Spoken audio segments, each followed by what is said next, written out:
चलिए स्टार्ट करते हैं फिर आज की क्लास। तो आज हम लोग पढ़ने वाले थे दो सदिशों का सदिश गुणनफल, वेक्टर और cross product of two vectors. तो इसमें क्या होता है, इसमें जैसे कि मान लो हमारे पास दो वेक्टर्स हैं, ए एक ए वेक्टर ये रहा, बी वेक्टर ये है, इसके बीच में एंगल थीटा है। ठीक है, जब हम डॉट प्रोडक्ट डिफाइन करते थे तो उसमें सिर्फ मैग्नीट्यूड से मतलब रहता था कि ए बी कॉस थीटा लिख दो, बस हो गया। ठीक है, लेकिन यहाँ पर क्रॉस प्रोडक्ट की जब हम डेफिनेशन इसको डिफाइन करते हैं तो ए क्रॉस बी का मतलब होता है कि इसका मैग्नीट्यूड लिखना है ए, बी का मैग्नीट्यूड लिखना है बी, और उनके बीच का जो भी कोण बन रहा है, जो भी एंगल बन रहा है, उसका साइन, यानी कि ए बी साइन थीटा। तो ये तो परिमाण बता देगा, लेकिन एक क्वांटिटी और आएगी जो कि एन कैप। एन कैप क्या होगा, इसकी डायरेक्शन बताएगी। और डायरेक्शन बताने का मतलब क्या हुआ कि अगर हम थीटा एंगल के साथ में घुमा करके ए को बी की तरफ ले जाए, यहाँ पर ए को जब घुमा करके बी की तरफ ले जाओगे तो स्क्रू जिधर जाएगा, ठीक है, जैसे मान लो अगर हम इसको ऐसे एंटी क्लॉकवाइज घुमा रहे हैं इस तरीके से, तो स्क्रू ऊपर की तरफ आएगा, खुलेगा।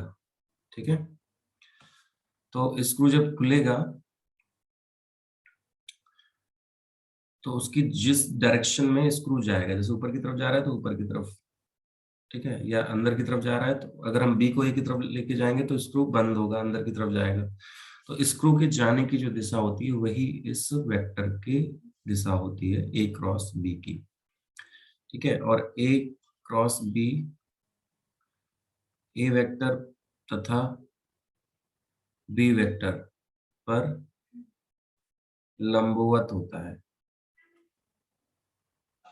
ठीक है, दोनों पर ये परपेंडिकुलर रहेगा, और दोनों पर अगर परपेंडिकुलर रहेगा, क्योंकि उसकी डायरेक्शन ही इस तरीके से आती है, इस तरीके से वो डिफाइन किया जाता है,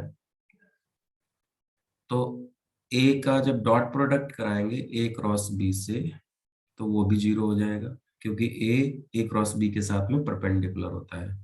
सिमिलरली बी वेक्टर का जब ए क्रॉस बी के साथ में मतलब डॉट प्रोडक्ट कराएंगे तो वो भी जीरो हो जाएगा, क्योंकि बी ए क्रॉस बी के परपेंडिकुलर हो जाता है। ठीक है, तो ये दो इंपॉर्टेंट चीजें हैं यहाँ पर। ए क्रॉस बी हमेशा ध्यान रखना है क्या, कि ए बी साइन थीटा होता है, साथ ही साथ एक डायरेक्शन इसमें आ जाती है। और डायरेक्शन क्या होती है, स्क्रू के जाने की दिशा होती है, जिस तरफ स्क्रू चलेगा उस तरफ ए क्रॉस बी का डायरेक्शन आएगा। ठीक है, तो अगर हम ए को घुमा करके बी की तरफ लेके जा रहे हैं तो स्क्रू ऊपर की तरफ चलेगा, यानी कि पेपर के प्लेन के जस्ट ऊपर की तरफ हमारा जो है ए क्रॉस बी का डायरेक्शन इसमें आएगा, इस वाले पर्टिकुलर कंडीशन पर। ठीक है, तो अब जैसे अगर हम बात करें कि हमारा जो कोऑर्डिनेट सिस्टम होता है, जैसे ये एक्स है, ये वाई है और ये जेड है, तो इसमें आई की दिशा ये वाली होती है, जे की यहाँ पर रहती है ऊपर की तरफ, और के इधर रहता है। तो आई का जे के साथ में जब हम क्रॉस प्रोडक्ट कराएंगे, आई क्रॉस जे, तो आई को जब घुमा करके जे की तरफ लेके जाओगे तो स्क्रू के की तरफ चलेगा। ठीक है, तो ये वैल्यू आ जाएगी के। जे क्रॉस के करोगे तो आई आएगा, और के क्रॉस आई करोगे तो जे आ जाएगा। ठीक है, ये हमारे पास इस तरीके से आता है। और साथ ही साथ एक कंडीशन ये भी रहती है कि ए क्रॉस बी और बी क्रॉस ए दोनों अगर वैल्यू निकाल रहे हो तो माइनस यहाँ पर आ जाएगा। ए क्रॉस बी बराबर जो होता है वो minus times B cross a बन जाता है। जैसे कि ए डॉट बी करने पे, डॉट प्रोडक्ट करने पे तो बी डॉट ए की वैल्यू इक्वल हो जाती थी डायरेक्टली। डॉट प्रोडक्ट तो स्केलर होता है, स्केलर मतलब अदिश होता है, तो उसमें डायरेक्शन का कोई मतलब नहीं, सिर्फ परिमाण दोनों के देखे जाते हैं। लेकिन यहाँ पर परिमाण के साथ साथ दिशा भी देखी जाती है, इसलिए अगर हमने ऑर्डर बदल दिया, ए क्रॉस बी, या उसको अपने बदल के बी क्रॉस ए कर दिया अगर, तो फिर जो है -1 लगाना पड़ेगा, क्योंकि इसी को समझ लो ऐसे, ए क्रॉस बी ऊपर जाएगा, लेकिन बी क्रॉस ए जब करेंगे तो स्क्रू अंदर की तरफ जाएगा, ए क्रॉस बी करने से स्क्रू ऊपर की तरफ आ रहा है, ठीक है। तो दोनों में ये जो है डिफरेंस है। तो अपोजिट डायरेक्शन होने की वजह से A cross B is equal to -times B cross A, ये कंडीशन यहाँ पे बन जाएगी। ओके, तो आई क्रॉस जे अगर हमें के मिल रहा है, तो यहाँ से जे क्रॉस आई क्या मिलेगा, -के, मतलब उल्टा अगर हमने कर दिया तो फिर माइनस लग जाएगा। सिमिलरली जे क्रॉस के की वैल्यू आई मिल रही है, तो के क्रॉस जे की वैल्यू -आई मिलेगी, आई क्रॉस के की वैल्यू माइनस का जे मिलेगी, ठीक है। तो ये कंडीशंस हमें ध्यान में रखनी है।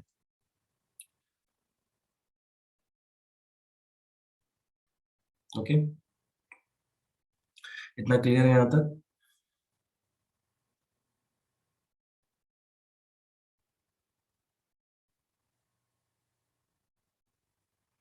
चलिए ठीक है, फिर आगे बढ़ते हैं।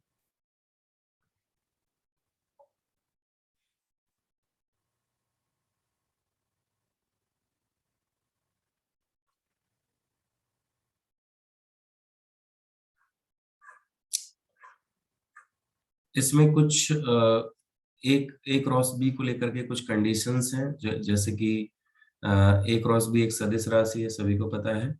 मान लीजिए ए और बी दो शून्येतर, शून्येतर का मतलब ए कॉमा बी जो है वो नॉट इक्वल टू जीरो होने चाहिए। तब ए क्रॉस बी अगर जीरो होता है, ए क्रॉस बी अगर जीरो होता है कहीं पर भी, तो इसका मतलब है कि ए पैरेलल टू बी वेक्टर है। जब ए डॉट बी जीरो होता है, तो इसका मतलब ये माना जाता है कि ए परपेंडिकुलर बी हो जाएगा, क्योंकि वहां पर कॉस थीटा की वैल्यू जीरो होगी, और क्रॉस प्रोडक्ट में साइन थीटा की वैल्यू जीरो होगी। साइन थीटा अगर जीरो होता है तो थीटा की वैल्यू 0 डिग्री आ जाती है, मतलब दोनों परस्पर पैरेलल आ जाते हैं, ठीक है। तो ए क्रॉस बी के लिए समांतर वाली कंडीशन आती है। तो इसका मतलब ये हुआ कि कोई भी वेक्टर अगर हम ले रहे हैं, उसका खुद के साथ में क्रॉस प्रोडक्ट अगर कराएंगे तो वो जीरो ही आ जाएगा, क्योंकि कोई भी वेक्टर खुद के साथ में तो जीरो एंगल बनाता है, तो साइन जीरो जीरो कर देगा, ठीक है। अब इसी तरीके से अगली कंडीशन में ए क्रॉस बी बराबर मॉड ए मॉड बी होगा, अगर थीटा की वैल्यू पाई/2 है तो, ठीक है। थीटा अगर हमारा पाई/2 रहेगा, तो ए क्रॉस बी का डेफिनेशन क्या कहता है कि मॉड ए mod B sine theta N cap, यानी कि थीटा की वैल्यू 90 डिग्री रख देंगे तो साइन 90 हो जाता है 1, तो ये आ जाएगा मॉड ए मॉड बी, यानी कि mod of A cross b बराबर आ जाएगा मॉड ए मॉड बी। दोनों के मैग्नीट्यूड्स का जस्ट प्रोडक्ट हो जाएगा, अगर दोनों के बीच में एंगल 90 डिग्री है तो, ठीक है।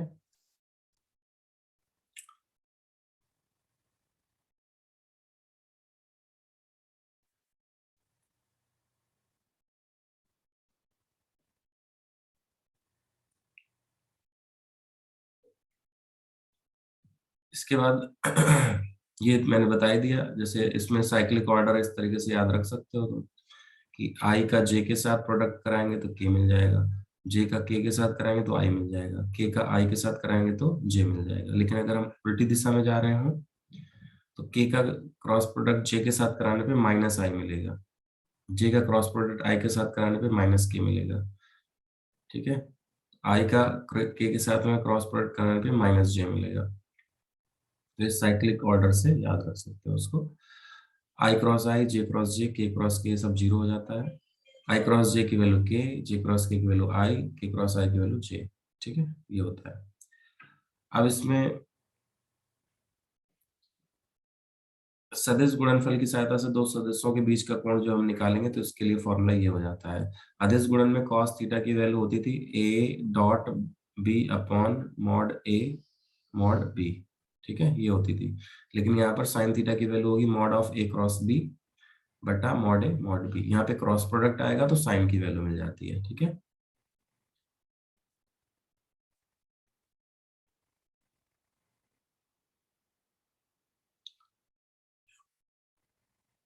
बाकी वही बताया है कि कैसे इसकी डायरेक्शन चेंज होगी। अच्छा, यहाँ पर ए क्रॉस बी से हम ट्राइंगल का एरिया भी रिप्रेजेंट कर सकते हैं। जैसे मान लो एरिया यहाँ पर निकालने के क्वेश्चन होंगे आगे, एरिया हो या पैरेललोग्राम, यानी कि समांतर चतुर्भुज का एरिया निकालना हो, दोनों ही एक ही फॉर्मूला से मिल जाता है। जैसे समांतर चतुर्भुज मान लो हमारे पास इस तरीके से बन रहा है, इधर का वेक्टर ए दिया हुआ है, इस डायरेक्शन का वेक्टर बी दिया हुआ है, तो ए यहाँ पर भी आ जाएगा, इधर बी आ जाएगा। तो हमें यहाँ पे क्या करना है कि पी क्यू आर एस, तो इसका जो एरिया बनेगा पी क्यू आर एस का, वो आ जाएगा हाफ बेस इंटू हाइट लगाएंगे इस ट्राइंगल का, उसका डबल कर देंगे, तो 2 टाइम्स हाफ बेस यानी कि पी क्यू, और यहाँ से अगर हम इसमें परपेंडिकुलर डाल दें, ये एंगल थीटा है, तो P Q into S T, ये हमारा पूरा एरिया पैरेललोग्राम का बनेगा, लेकिन 2 से 2 कट जाएगा। पी क्यू की वैल्यू तो आ गई ए, इसका मैग्नीट्यूड, और एस टी की वैल्यू क्या आएगी, बी का साइन थीटा आएगा, इधर वाली बी साइन थीटा वैल्यू हो जाएगी, परपेंडिकुलर डायरेक्शन में है, ये बी साइन थीटा आ जाएगा। ठीक है, तो ये लिखा हुआ है ए बी साइन थीटा। तो ए बी साइन थीटा भी हमें पता है कि ए क्रॉस बी का मैग्नीट्यूड होता है, तो ये mod of A cross B आ जाएगा। ओके, तो एरिया पैरेललोग्राम का अगर निकालना है तो इतना आ जाता है। त्रिभुज का क्षेत्रफल निकालना पड़ेगा।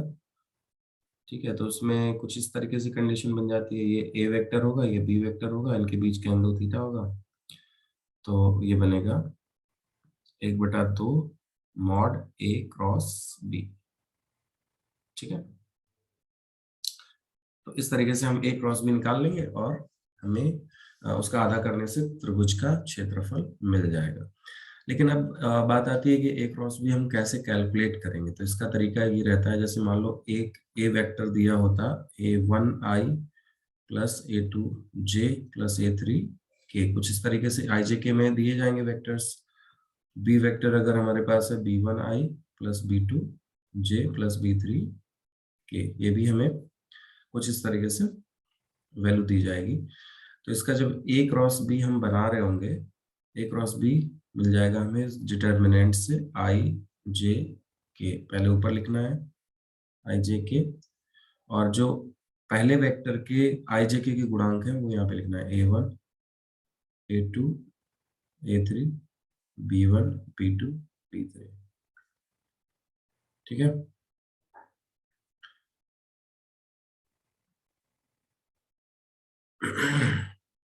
तो इस तरीके से अब इसको सॉल्व कर लेंगे। अब डिटर्मिनेंट सॉल्व करना तो पहले से आता है, डिटर्मिनेंट को ब्रेक करना कैसे ब्रेक करते थे, आई और इधर क्रॉस मल्टीप्लाई होगा इनका, A2 B3 minus A3 B2, फिर माइनस जे, ये कॉलम छोड़ देंगे, रो छोड़ देंगे, तो A1 B3 minus B1 A3 और प्लस के times A1 B2 minus A2 B1। इस तरीके से इसको ब्रेक कर लेंगे पूरा, और हमें ए क्रॉस बी की वैल्यू मिल जाएगी। ठीक है, तो ये इसका जो है मेथड रहेगा।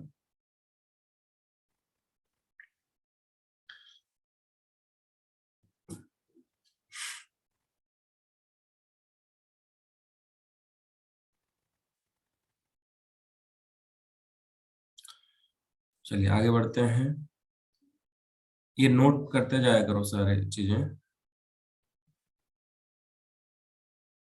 कंप्लीट नोट्स बने होने चाहिए। इसमें कह रहा है कि सदस्यों के गुणधर्म में पहली प्रॉपर्टी है कि A cross B plus C is equal to A cross B plus A cross C, lambda times A cross B is equal to lambda A times B. तो A cross lambda times B, इस तरीके से हम इसको लिख सकते हैं। तो फिलहाल ये सब फॉर्मूला बस याद रखो, उसके प्रूफ की अभी तो जरूरत नहीं है सच। जैसे कि एक एग्जांपल है, कह रहा है कि ए की वैल्यू 2i प्लस जे प्लस 3k और बी की value 3i plus 5j minus 2k है, तो ए क्रॉस बी का मान ज्ञात करना है। तो अभी हमने जैसे यहाँ पे ए क्रॉस बी लिखा था आई जे के, और आई जे के गुणांक 2 1 3, यहाँ से 2, यहाँ से 1 और यहाँ से 3, ये लिख दिया 2 1 3, फिर 3 5 माइनस 2, 3 5 माइनस 2, और इसके बाद फिर इसको डिटरमिनेंट को ब्रेक कर दिया, तो ये हमें एक वेक्टर के रूप में आई जे के रूप में वैल्यू मिल गई। और उसका फिर मैग्नीट्यूड निकाल लिया। मैग्नीट्यूड कैसे निकालते हैं, आई जे के जो भी गुणांक है उनका स्क्वायर करेंगे, माइनस 17 का स्क्वायर, 13 का स्क्वायर, 7 का स्क्वायर, अंडर रूट ले लेंगे, ठीक है। तो ये तरीका इसमें आ जाता है। इसके बाद अगला सवाल कह रहा है, उदाहरण नंबर 23, ए प्लस बी और ए माइनस बी में से प्रत्येक के लंबवत मात्रक सदिश ज्ञात करना है। तो दोनों के लंबवत अगर करना है तो इन दोनों का क्रॉस प्रोडक्ट करना होगा, ठीक है। ए की वैल्यू दे रखा है इसमें, ए की वैल्यू ये दे रखी है, बी की वैल्यू ये है, तो ए प्लस बी यहाँ से कैलकुलेट कर लो, ये आ जाएगा, और ए माइनस बी कैलकुलेट किया तो ये आ जाएगा। फिर इनके बीच में दोनों पर लंबवत जो होता है ना, वो इन दोनों का क्रॉस प्रोडक्ट होता है। तो आई जे के लिखा, और 2 3 4 यहाँ पर लिख दिया, 2 3 4। ए माइनस बी की वैल्यू थी माइनस जे माइनस 2 के, आई का गुणांक यहाँ पे है नहीं तो 0 लिख दिया, -1 -2। फिर उसको जब सॉल्व किया तो ये वेक्टर हमें मिल गया, हमने मान लिया इसको सी वेक्टर, ठीक है। तो सी वेक्टर का मैग्नीट्यूड हमने निकाल लिया, 2√6 आ जाएगा, और 2√6 से हम इसमें भाग दे देंगे। 2√6 से क्या करेंगे, इसमें पूरे में सी वेक्टर बटा मॉड ऑफ सी कर लेंगे। तो ये जो वेक्टर हमें मिलेगा, ये वाली जो वैल्यू मिलेगी, यही हमारा यूनिट वेक्टर है, जो दोनों के परपेंडिकुलर रहेगा। दो वेक्टर्स के बीच में जब भी बोला जाए कि इन दोनों वेक्टर्स के परपेंडिकुलर वेक्टर कौन सा आएगा, ये हमें फाइंड करना है, तो हमेशा ए क्रॉस बी कर लेंगे। जो भी वेक्टर दो दिए होंगे जिनके हमें दोनों के परस्पर लंबवत वेक्टर निकालना है, तो उनका क्रॉस प्रोडक्ट कर दो और हमें एक वेक्टर मिल जाएगा, और उसके मैग्नीट्यूड से भाग दे देंगे, तो यूनिट वेक्टर या दिशा मिल जाती है उस डायरेक्शन की, ठीक है।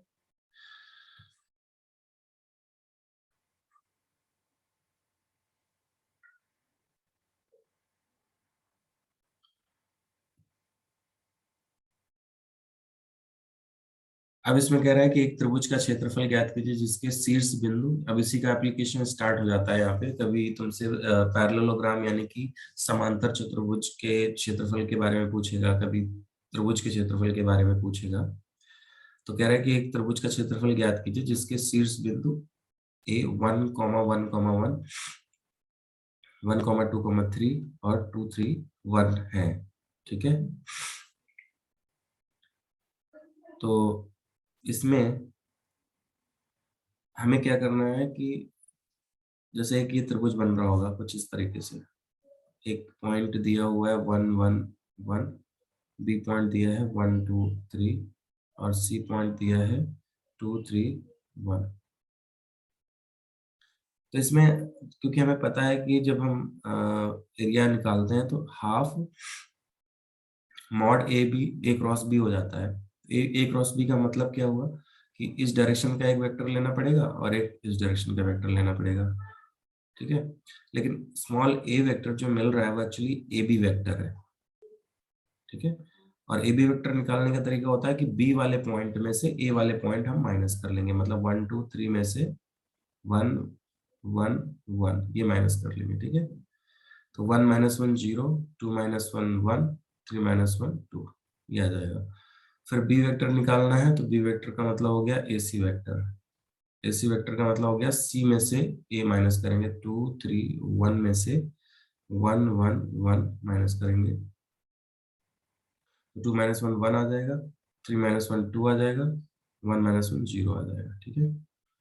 तो 0 1 2 और 1 2 0, वही यहाँ पर आ रहा है, 0 1 2 1 2 0। फिर इनका क्रॉस प्रोडक्ट करा लो, क्रॉस प्रोडक्ट कराने पे जो वैल्यू आती है वो A क्रॉस B हमें मिल गया। फिर इसका मैग्नीट्यूड निकाल लेंगे A क्रॉस B का, यहाँ से मैग्नीट्यूड आ जाएगा √21, और इसका 1/2 और कर लेंगे। अगर हमें त्रिभुज निकालना है तो 1/2 का मल्टीप्लाई जरूर कराना है। त्रिभुज का क्षेत्रफल, अगर समांतर चतुर्भुज का क्षेत्रफल निकालना है तो 1/2 नहीं लगाना है, ठीक है। ये इसमें तरीका रहता है।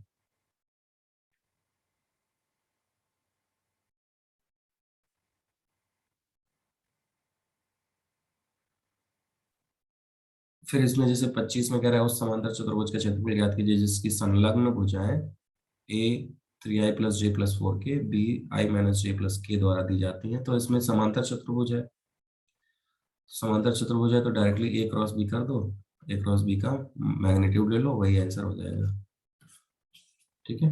ये आंसर हो गया इसका, आसान है सबसे। अब देखो मैं इसके क्वेश्चंस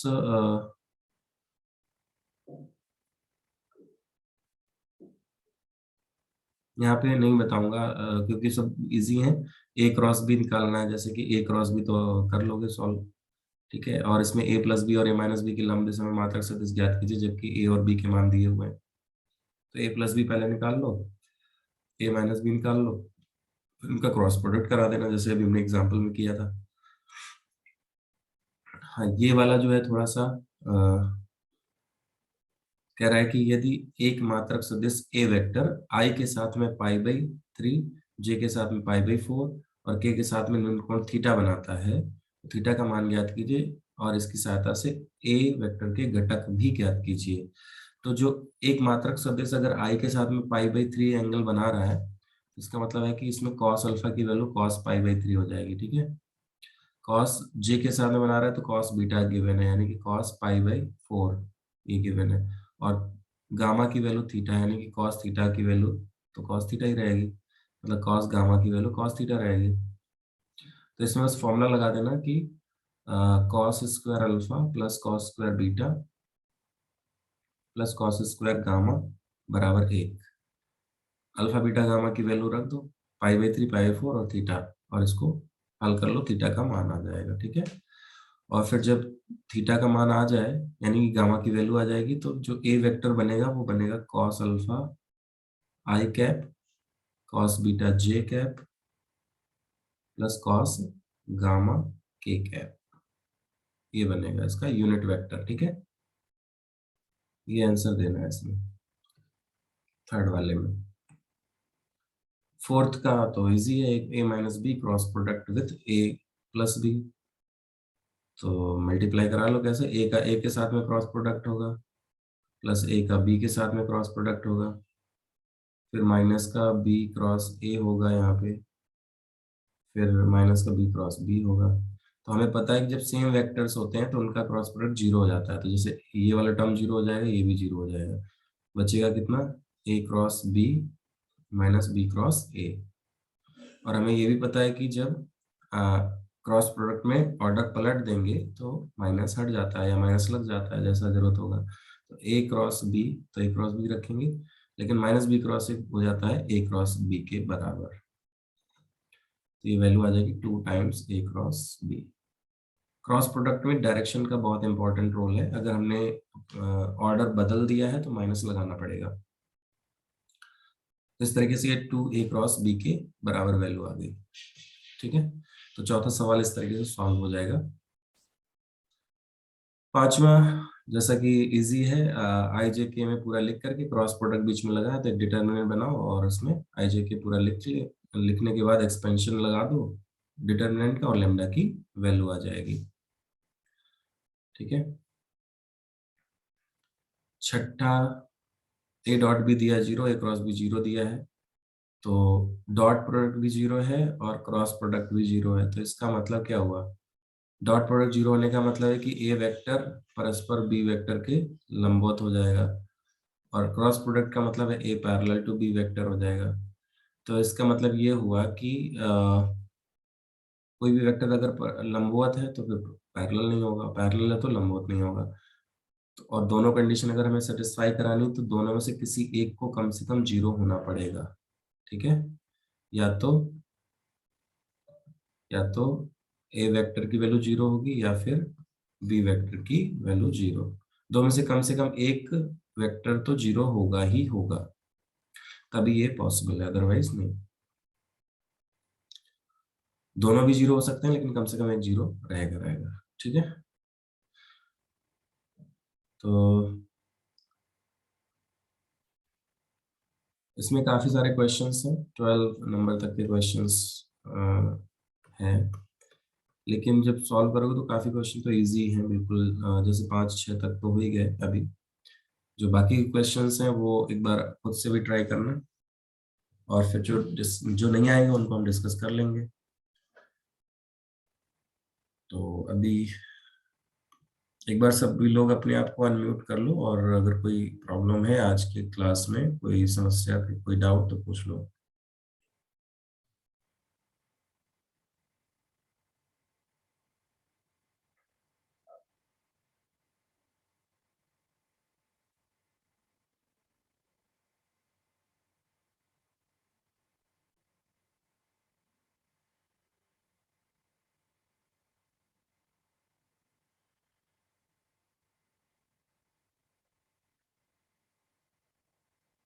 किसी को कुछ नहीं पूछना है? लोग हो भी या कहीं इधर उधर निकल लिए? कहाँ हूँ मैं? नहीं सर, यहीं पे है। अच्छा, चलो फिर अगर कुछ पूछना हो तो बताओ।